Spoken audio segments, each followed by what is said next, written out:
Hello again. I'm going to do another book review. I've been switching back and forth between book reviews and Americanisms because, hey, it's more fun for me. Anyway, I was looking through the books that I've read, and this one jumped out at me today. So I wanted to take a few minutes and talk about The Bourne Identity by Robert Ludlum. So it was first published back in the 1980s. My book says 1984, but I found somewhere online that said 1980. So it's quite old. And Matt Damon did a movie, released in 2002. So almost 20 years, a little more than 20 years after it came out, depending on which date is actually the true one. There are quite a few differences between the two books. It's kind of interesting because I was looking at some stuff online, and it said there's a note on the Wikipedia page under adaptations that the 2002 film The Bourne Identity, starring Matt Damon, Franca Potente, and Chris Cooper, has largely modernized the material and is only very loosely based on the central premise of the novel. And yes, that's true. They diverge quite quickly. So in the book, there's a gun battle on a boat, and someone falls into the ocean, and then in the book, the boat explodes. In the movie, the boat does not explode, and if the boat had exploded, a lot of things that came out later in the film would not have made sense, so the boat couldn't explode. Anyway, moving forward. So, Jason Bourne, what I should say is the body is then fished from the Mediterranean Sea. Fishermen find it, and they take the body to a doctor that they know in their little village. And this doctor used to be a brain surgeon, if I remember right. Only he started drinking, and that led to his retirement. Now he does kind of work under the table. Well, he sobers up so that he can do some surgery on Jason Bourne. And the thing is that the reason he has to do the surgery is not because he had a couple of bullets in his back like you see in the movie, but because he actually had a bullet in his head. That's why he has amnesia. It's because of the bullet in his head, not because of some psychological trauma that he, suffered because of breaking his conditioning, I guess. Anyway, the doctor sobers up, does the surgery, gets Jason Bourne back up on his feet, and they find the bank account number. In this case, it's in a little microfilm that's embedded in his hip. In the movie, it was a laser, but if you think that back in the 1980s they would have been able to embed a laser in somebody's hip, boy, you don't know what lasers were like back in the 1980s. I remember the first time I actually saw a laser. It was a box about that long, and about that wide too, in the width and depth dimensions. That would have been a major surgery to embed something like that in somebody's hip. Anyway, microfilm, for those of you who are too young to know what microfilm is, basically they had small sheets of plastic that they would shrink text down, and they would put it on these sheets of plastic, and then you'd have to use these big machines to magnify the image. And they used to shrink down tons of newspaper articles and stuff and put them on them. I remember they used to have them at the library. My dad, the place where he worked, also used to have them because he used to do appliance repair, and so the appliance companies would send the schematics and stuff on these microfilms,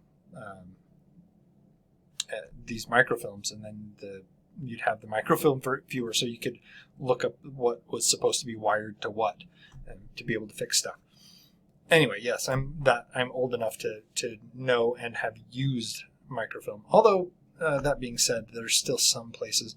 I've heard that genealogical libraries still will use microfilm because they're still in the process of digitizing their records and stuff.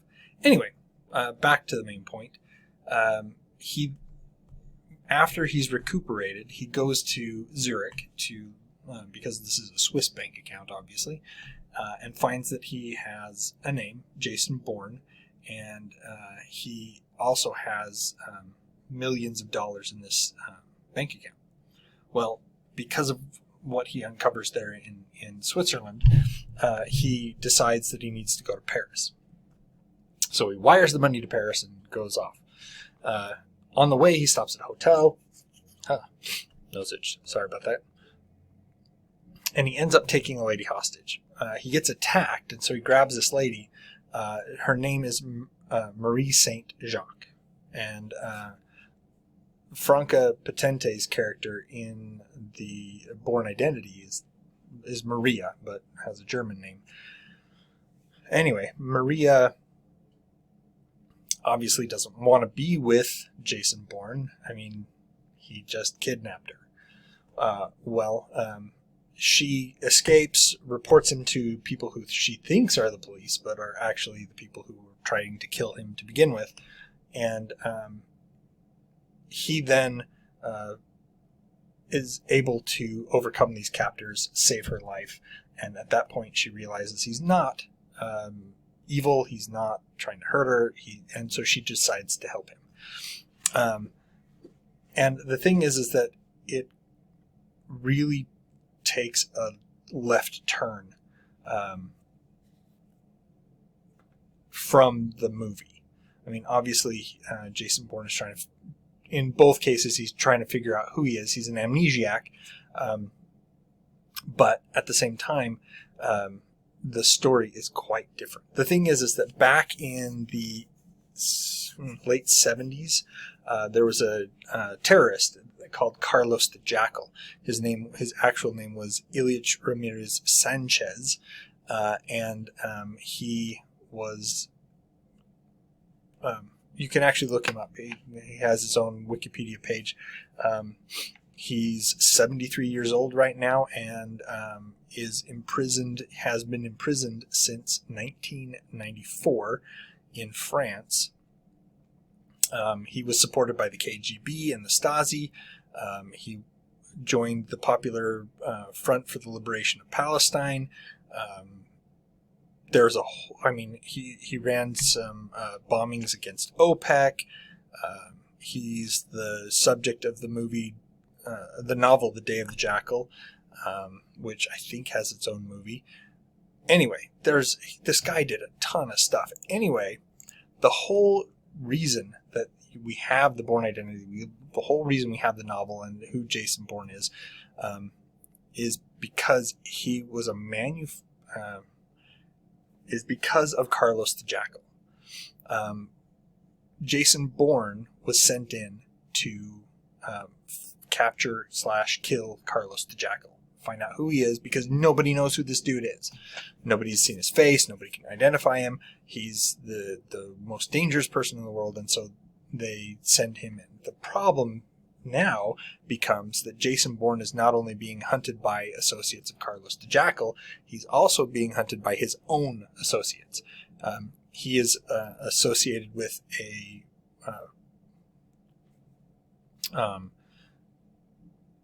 company, we'll say, called Treadstone 71. Now, you may recognize that name from the movie, also in the book, but the thing is that they think Jason Bourne has gone rogue. He was on a mission. He goes dark. All the money in his bank account gets transferred. What are they supposed to think? So, obviously, we know that he was amnesiac, and the reason he transferred the money was because he didn't know any better, and he thought he might need it when he got to Paris, so he transferred the money. And the reason he went dark was he had a bullet in his head and he had to recover. But, of course, his people didn't know that.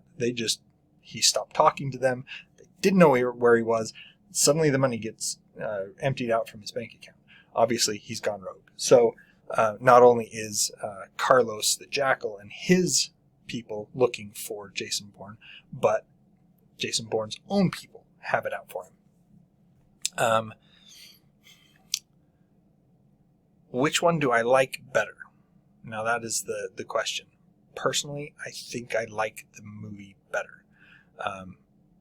Very rarely do I side with a movie over the book. I obviously, if you've been following my videos and stuff, you know that I've read The Hobbit, I've read The Lord of the Rings, and while I think the Lord of the Rings movies are okay, I don't like the Hobbit movies. I much prefer the books in either case. I think Peter Jackson did a great job with with his first trilogy with the Lord of the Rings. I think he did a great job adapting it. Are there some changes that I would have made? Definitely. Small changes, but they actually mean quite a bit. Anyway, back to the Bourne Identity. If you actually want to see the Bourne Identity more closely in what it was supposed to be, more closely adapted to the book, there actually is a miniseries starring... where did that go? Richard Chamberlain and Jacqueline Smith.